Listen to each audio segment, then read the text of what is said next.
Land Rover, the British sports utility vehicle. But before that, they were actual utility vehicles. Solid, tough trucks, unstoppable over almost any terrain. In 400 yards, turn left.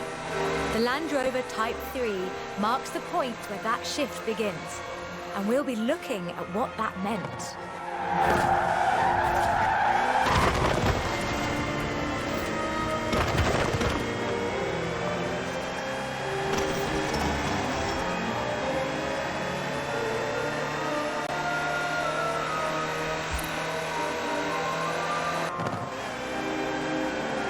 Land Rovers have taken on almost every task imaginable.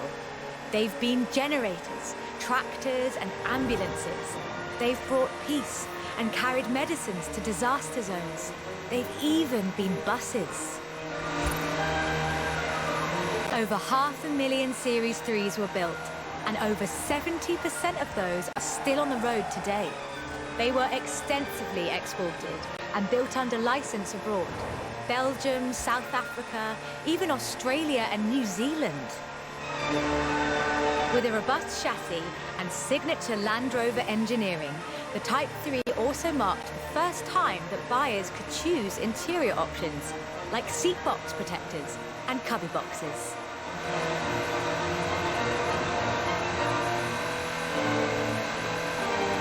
That trend continued.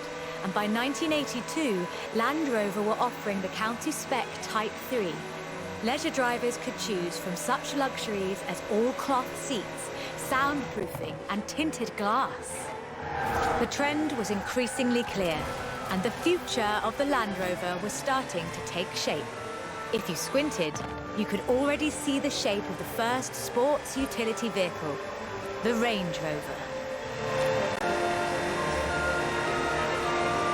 While the stock Type 3 would never be particularly fast uphill, there is almost no hill that it couldn't climb, or down for that matter, if you put a proper winch on it.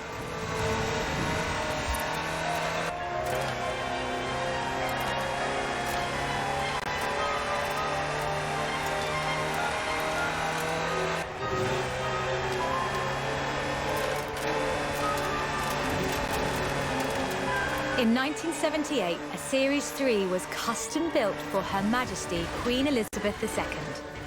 It only had 1,892 miles on the clock when it was auctioned into private hands. And it was in perfect condition. It would be.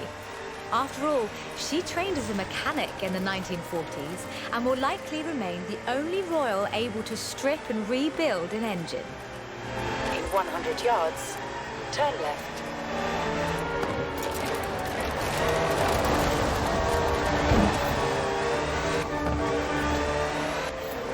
In 200 yards, you will arrive at your destination.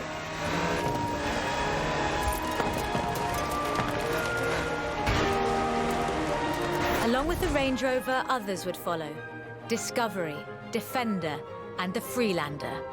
Each a more sophisticated and enjoyable utility vehicle. But none of them were a replacement for